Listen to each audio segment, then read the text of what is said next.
Il cavallo è un hobby per un italiano su 4, di certo è la passione di Luca Zaia, governatore del Veneto, che anche quest'anno non ha mancato l'appuntamento con Fiera Cavalli dal 7 al 10 novembre a Verona Fiere. 200 eventi, 2400 esemplari di 60 razze da tutto il mondo. Come al solito, tante le anime della kermesse, dal lato sportivo a quello economico, passando per una rinnovata attenzione all'etica e alla sostenibilità.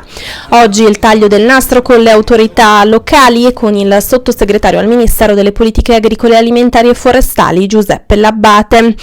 Grandi le potenzialità che si celano dietro l'ippoturismo e dietro il sistema cavallo, ne è certo il governatore Zaia. Bisogna decidere se l'ippica è strategica per l'Italia oppure no. Se fossi lì io direi di sì. È strategica perché dietro l'ippica c'è sport, c'è allevamento, c'è agricoltura, ma ricordiamo c'è anche genetica, visto considerato che i cavalli che vincono in tutto il mondo hanno sangue italiano. Diciamo che il tema dei percorsi è il tema cruciale. Partiremo da inizio anno con una nuova applicazione, una nuova app scaricabile che si chiamerà Veneto Sentieri, dove georeferenzierà il cittadino e dirà che percorsi e con che tracce GPS ci saranno per visitare il territorio.